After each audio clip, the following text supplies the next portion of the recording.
The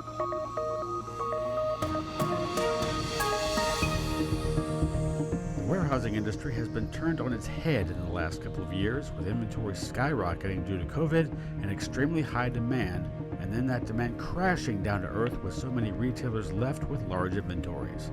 With the rent in those facilities going up at least 10% in 2023 and occupancy at well over 95% in most areas, logistics companies have the hard task of finding space for shippers and keeping that cost down, even at a time when it may not be profitable for warehousing companies to build new facilities with so little demand from the American consumer. So how does one navigate the world that has been turned almost completely on its head? We take a look at warehousing in 2023, next on FreightWaves Presents.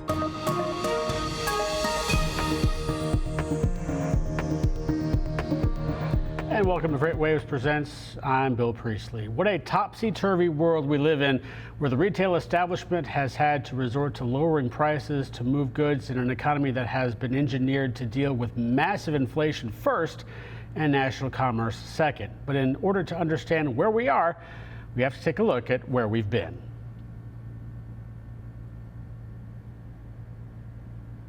Philosophy that dictated a retailer's merchandise should only be in a warehouse until it had to move to a point of sale or fulfillment center to minimize the expenses of staying in that warehouse. Then COVID hit, and with so many of those points of sale running quickly out of inventory, goods had to be replenished quickly, and the attitude of just in case came to the forefront. The philosophy that states a retailer needs more product in case demands rise dramatically. That meant warehouses started seeing much more inventory much quicker, and occupancy and rates started to climb dramatically for space. But when demand dropped dramatically, retailers were left holding the bill for goods they couldn't move out of warehouses. In short, we found ourselves in the spot where neither just-in-time nor just-in-case philosophies could apply.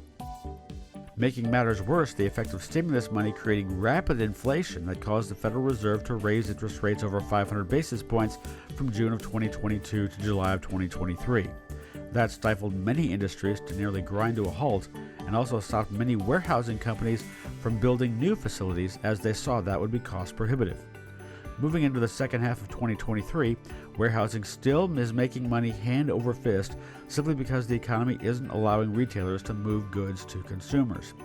So instead of just in time or just in case, some retailers are just going to have to let it just sit there for a while, which of course brings on its own set of complications and challenges. How do we get out of this conundrum where the consumer has little money and the retailer has little patience when it comes to dealing with unsold inventory? That's where we find ourselves now. Issue are Joe Oliaro, Vice President of Sales and Chief Real Estate Officer at Wagner Logistics in Kansas City, Missouri, and Gary Meador, Chief Operating Officer of ODW Logistics in Columbus, Ohio. Gentlemen, thanks so much for joining us here. This is obviously an interesting time to be talking about warehousing, but let me just open it up to you and give it just a little bit of a kind of get everybody on the same page. This is a continuation of a conversation we had a couple of weeks ago. But Gary, let me open it up to you. Kind of where are we now right now? I would say that I call it a right sizing that's going on right now. There's a lot of companies that are right sizing their inventories, trying to figure out what I'd call a volatile market right now. Joe, how would you characterize the current state of warehousing, especially as it relates to how retailers and shippers are trying to get stuff off the shelves and into the hands of consumers? Yeah, I think Gary said it right. Right size is correct. There's a lot of inventory sitting out there that needs to be somewhere else, and I think these companies fully expected it to be moved out of the warehouse into the consumer's hands, and we're not there yet. I don't think it's doom and gloom, but I think you have seen maybe a little extra slack in the supply chain, given what was perceived to be e-commerce demand continuing to grow at the rate it was growing, as we moved through the pandemic. And I think we're seeing some of that fall off and be replaced by folks that are starting to relocate to the U.S. and open up production facilities in the U.S. Gary, I talked about, of course, just in time versus just in case, and as right sizing is at this point in time, does that configure to either one of those philosophies, or are we just trying to figure out something new to combat the current problem? I mean, my view is I think that our customers are always going to be looking for just in time. And Right. it's just a matter of being patient to right size their inventories. And then, although I would say that one thing that's certainly different that you hear a lot of customers talking about is, I would say that the pains of the pandemic and having everything offshore, there's certainly, and you can see it, there are companies that are starting to do more onshoring and certainly changing their logistics philosophy throughout the world and bringing things closer to home.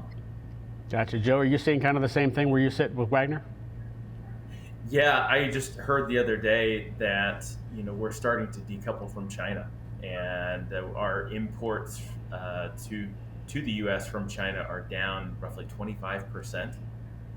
So it's a inkling in that direction where we're gonna start courting Mexico and India, and I think frankly China's doing the same thing. So there's a lot of wait and see with customers that we're dealing with, and there's also a demand for better access to data, and so that they can make better data-driven decisions. And it's a scream for get me good data, which in the 3PL world a lot of times we capitalize on companies that aren't very good at analyzing their own data, and we kind of take that data and run the warehouse better than they could. So it's you having that strategic partnership angle gives us some keen insight into what's going on globally, I think.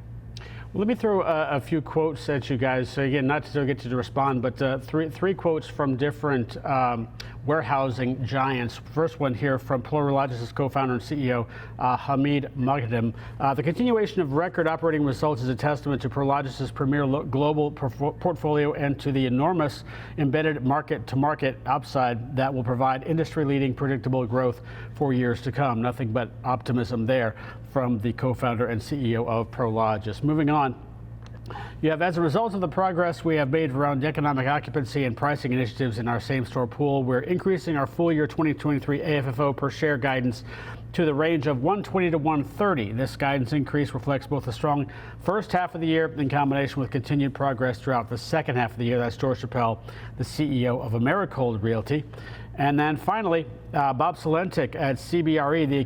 The economy performed better than we had anticipated going into the quarter in terms of both GDP and employment growth. However, the opposite was true with interest rates, where increases in the last 90 days pressured by the elements of our business that are sensitive to commercial real estate capital flows, particularly our sales and financing businesses. We expect the pressure to continue for the remainder of this year. So optimism tempered a little bit there by the president and CEO of CBRE. And I mentioned those not so that you could comment necessarily on them, but in terms of what you're seeing in your own perspective from warehousing groups and how you want to advise your customers. Is this kind of the optimism that you're going up against? Well, obviously, this is an industry that has made a lot of money over the course of the last couple of years. So, Gary, let me throw it to you. What is this kind of what you're seeing in terms of dealing with your customer and helping them find warehousing solutions? I think I kind of look at it in two pieces, right? One, the actual real estate companies and the investors that are building the buildings. Certainly, we deal with that. We have 2 million square foot facilities coming online over the next 12 months, and certainly our experience was that was certainly I call it volatile, but just trying to get through the process of we saw a lack of willingness to even invest in large scale buildings because of the volatility of the market. Yeah. So that was certainly something that was out there that we hadn't experienced before.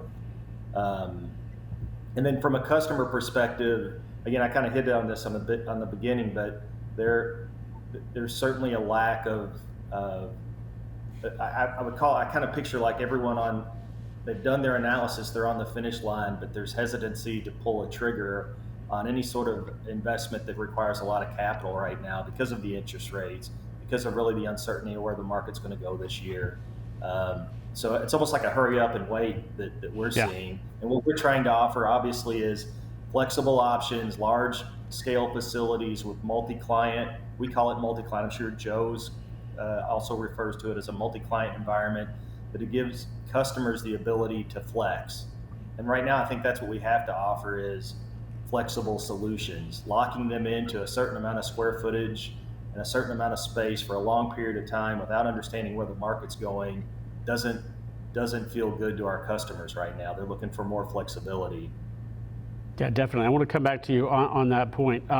Joe, just to you, is that kind of, those quotes obviously throwing a lot of optimism out there in terms of warehousing and what it's doing from a profitability standpoint? Is that kind of what you're running into as you're advising your customers as to what they need to be doing with their warehousing needs?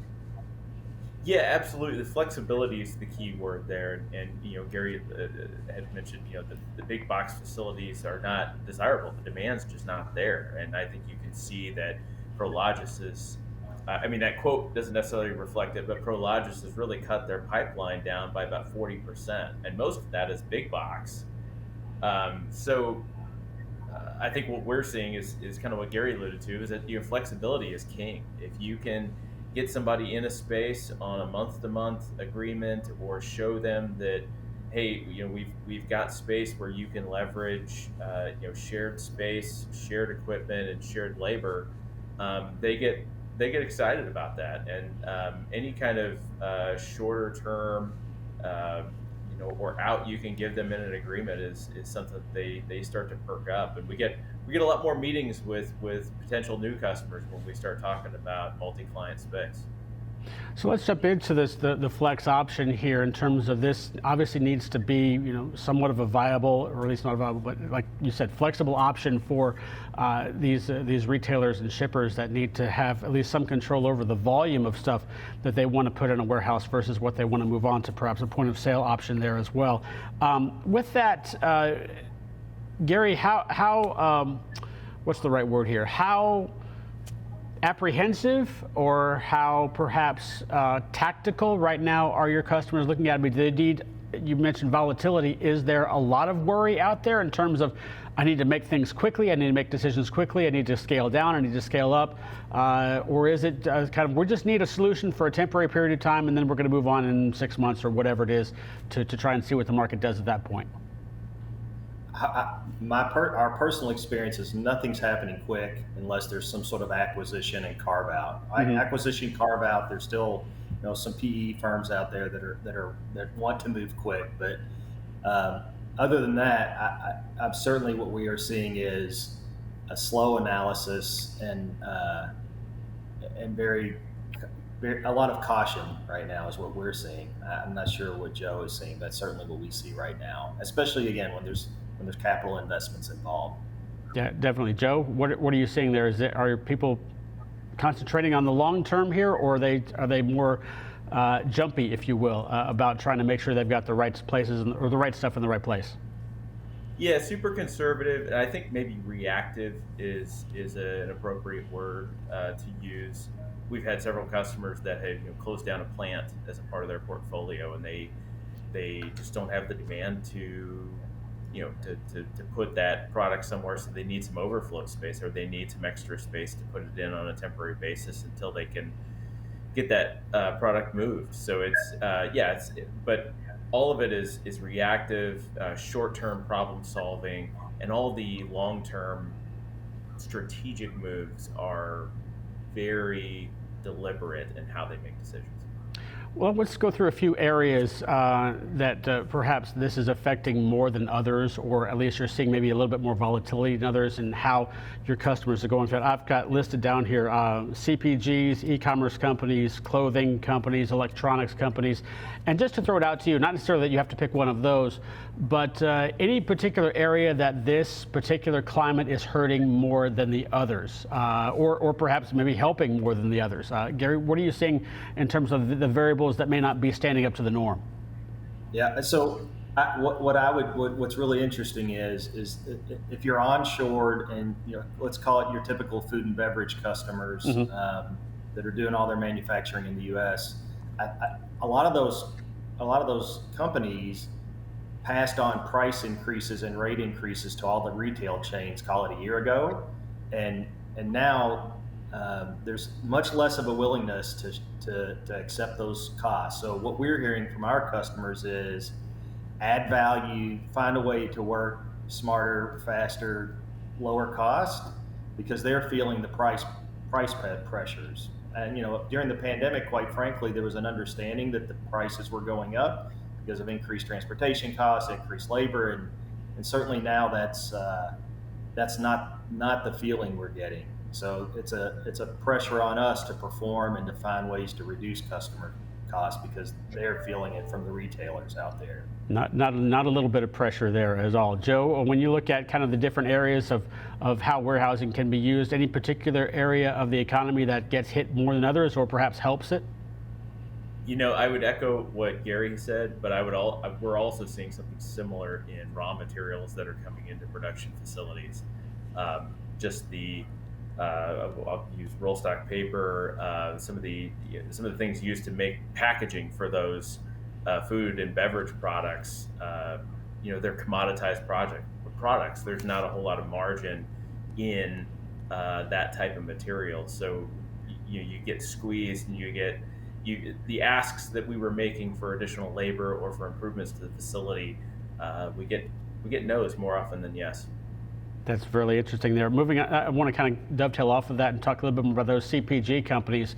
And Mike Bowden-Distel, who heads up our show for the Stock Out, talking about CPG, mentioning that CPG prices are still staying fairly elevated versus the organic produce, and those are because the supply chain for those CPG products are they're so long. You've got to get so much more into them as opposed to just simply, going to a produce area and getting that food as far as that's possible. Is that hurting CPG companies overall in the fact that obviously they've got a longer supply chains? Does that, just because of the nature of the beast, make them a little bit more antsy, if you will, about warehousing costs, knowing that they've got more supply chain to deal with, therefore possibly more time in a warehouse to have to store their product? Gary?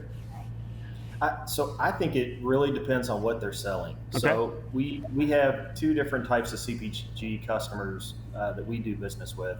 One is what I would call your high-end, high-market, kind of high-cost commodities.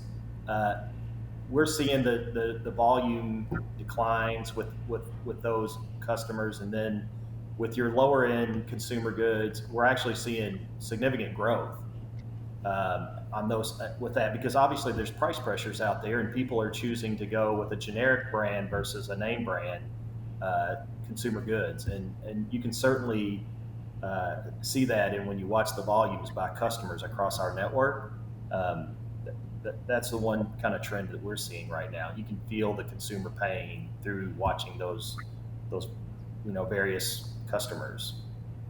Joe, when you look at CPG, is it bending out the way that Gary basically said, or are you seeing anything different from those supply chains that might be longer? Not necessarily just CPG, but those supply chains that might be longer and therefore forcing more time perhaps in a warehouse to get before it goes to a consumer?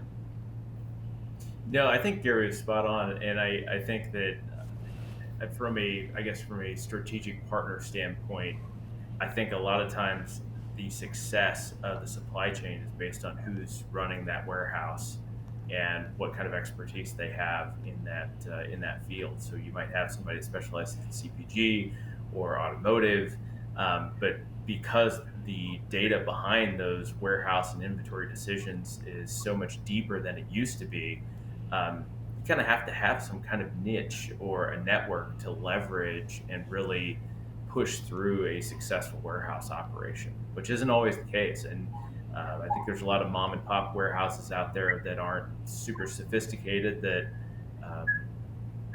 help that that cause suffering across the supply chain in some cases. Yeah. Let me flip the script a little bit, and Jill, let you go first here for the remainder of the show here. You brought up investment, and obviously also you talked about wait and see approach in terms of how things, both of you brought that up, in terms of how things will progress for retailers and companies using warehouse facilities there as well. With that wait and see approach, what are we waiting for? Joe? We are... or is that too tough a question? No, I think we're waiting for interest rates to come down. I think we're waiting for e-commerce demand to level out. I think we're also looking for rents to come down. I mean, rents are up 16% from where they were last year, 50% higher than where they were in 2020. And I think I mentioned this earlier, but production relocations to the U.S. are really starting to take off, and they're picking up part of the slack for a slight fall in e-commerce demand. So I guess I wouldn't be building space unless it was to facilitate, to facilitate automation in a facility. If I was a landlord or a company looking to do a build to suit of some sort. Gotcha. Gary, what are we waiting for? Has Joe basically got it? Joe, thanks for taking the question first, by the way. Yeah, just to add on to Joe, I think we're waiting for the economy to be green lighted. Okay. It's just it's too volatile, and what I've kind of been alluding to throughout this call. I just think there's a lack of willingness to jump forward with the volatility that we're dealing with right now. What do you think that is that catalyst that's going to make somebody start to jump, or not necessarily that it's going to be there's going to be, they're going to jump before they should have, but what's maybe going to be the thing that says, all right, here's the economic indicator, or here's the interest rate, or what do you think is going to get people to kind of look at this and go, okay, now we're ready to go? If you're asking me, I'm certainly not an expert, but my personal opinion, it's definitely we need to see the interest rate hikes to slow down and stop, and we need to see the consumer spending, some of the feedback we see off consumer spending and outlook to be more positive. Well, let me back up just a little bit. Not so much to say it's an expert, but to say that for what you are looking for from your customer in terms of what are they looking to see, in terms of are they saying, okay, demand is back, or when they start to see products come off the shelves, that kind of thing, not necessarily from a macroeconomic perspective. Yeah, certainly. Those customers are looking for volume trends going in the up versus on the downside that some of them are seeing right now. Yeah, it's like consistency, right? Yeah. I mean, they see a consistent build in the economy. They want to see that demand consistently rising, and I don't think we're seeing that right now. So you brought up, obviously, building facilities as another possibility. Of course, you've seen a couple of facilities there go online. Gary, Joe, one of the interesting things that we found out, at least I think during the pandemic, it was really interesting to me anyway, that some of the big box stores had decided to charter their own ships and bring their own inventory over from China, Japan, the Far East, to the United States. And I was curious if you perhaps see that as a solution, as well as logistics companies or even stores themselves start setting up their own warehouses. Maybe that necessarily, obviously the huge ones already have them, but in terms of the smaller guys, is that a solution so where you don't necessarily have to pay the rents that you would expect, and also you of course can sublease, as you all have been talking about, flex options for other small businesses, or I should say small, but maybe medium-sized businesses that still need that warehousing space there as well. Is that an option that people are talking about, or still until, obviously we're not right now, but until we get to that point, that may be on the table for some people if the economy again starts to show some real blossom? Yeah, I love a good creative solution, and I love people that are open to trying things that get the product to the people, even if it's a little bit more expensive or a little bit more arduous. And I think that creates different channels for resiliency within the supply chain, and gives us another opportunity to reduce costs and to solve a problem that consumers are dealing with, or that our strategic partners are dealing with. So Gary, looking at it, you've already said you've already built a couple of facilities there. Is that something that you all wanted to take an initiative on, and do you see that happening for other companies as well? So for us, and if you look at a customer's supply chain and where their spend is, there's a significant amount of spend outside of the four walls, and it's really transportation, right? So one of the things that we are doing and investing in is freight consolidation. So we're taking 4 or 5, call it mid-sized companies, transportation, and say it's 4 shipments going to a primary retailer with 4 different companies, and it's all 4 LTL shipments. We're actually consolidating those onto full trailers and giving them a win on their transportation spend and offering them reductions in spend. So it's easy to say, it's difficult to execute on, but certainly we believe there's a ton of value in that. And that's where we're trying to come up with creative solutions to bring to our customers or potential customers to help them recognize the savings from a transportation perspective.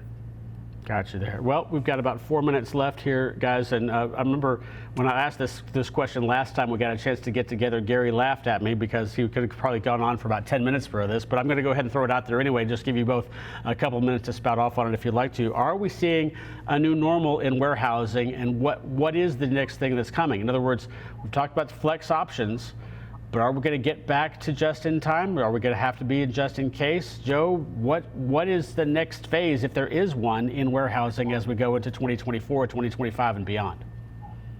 Well, the new normal will always include what's always held true. Location's important, good inventory management, and strategic partnerships. And then, the trends that have accelerated or that have created the new normal are these e-commerce adoption and just having to be resilient across the supply chain. As a partner, you have to be agile. And I don't think this is the new normal. I think things are going to settle out, but in the meantime, we're going to have to adapt and do some things that make us a little uncomfortable. Gary, got about 3 minutes left, so I'm not going to cut you off, at least for a while. So what do you think are we in a position where we're going to be in a new normal for a while, or are we going to kind of get back to what we've understood to be true for at least much of this century? I mean, Joe said it well. The only thing I think that's going to be different, and we are starting to look a lot at AI. Mm-hmm. I think AI is going to change the dynamics of the 3PL industry. There's a lot of opportunity out there to take data and actually proactively recognize what's happening in a supply chain and do something with it. The old ways of having human beings take all of that information, put it into spreadsheets, and take days and days to analyze it, I think in the near future may be behind us. So, between just doing things differently and giving those different services to your customer, whether you're offering an AI solution, the freight consolidation that I talked about, I think it's both examples are leveraging technology, leveraging information, and offering ways to perform services better than before. I think that's the way the industry is going to change, more than how customers are going to manage and flex their inventories up and down. It seems like warehousing, and correct me if I'm wrong, but it seems like warehousing may be one of those first areas where we really may see a truly automated system in place inside of a building. Is that kind of what you guys sense, Joe? Yeah, automation is coming, and we're having more and more conversations around AI. And even something as simple as a drone going through and doing cycle counts for us. Just at the beginning of this month, we instituted cycle counting using a drone, and it flies up, checks all the spaces, and instead of us having to send a warehouseman to go and check every single box in that aisle, all they have to check now is the errors that came across when they were when the drone was checking the boxes. So it's making better use of one of the tallest expenses in a warehouse, which is the labor. Gotcha. One final question for both of you real quick. Gary, in terms of warehousing concerns right now, are you A, excited, or B, scared? I'm always glass half full. So okay. Excited about what's coming at us, excited about the challenge. Will it be easy? No, but certainly excited about what's ahead of us, especially, and like I said, we just have signed on to 2 million square footers here in Columbus. We've got Intel that's onshoring because of the CHIPS Act. There's all kinds of huge companies that are coming to Columbus, and we're excited about what that will bring to us. Gotcha. Joe, excited or scared? I'm the eternal optimist. I think I'm excited, and there's lots of good, fun projects coming down the pipe that we'll be able to execute on. Good stuff. We should come back and talk about this again. Again, Joe and Gary, thanks so much for joining us here on this edition of FreightWaves Presents. Thanks, guys. All right, that's going to do it for this edition of FreightWaves Presents. Coming up on our next episode in 2 weeks, Mexico. Is it ready for the surge of freight headed its way? From the Tesla truck facility to the daily scene at Laredo to nearshoring activity from both sides of the Pacific and the Atlantic, is the Mexican nation prepared for infrastructure needed for such a task? Are they ready to deal with the disruptions that the cartels will present? Is there enough oversight in the Mexican government to pull this off and become a top-tier nation in the world of freight? That's the question we'll ask next time, as it is it Mexico's time to shine? Till then, I'm Bill Priestley. Thanks for joining us, and we'll see you next time on FreightWaves Presents.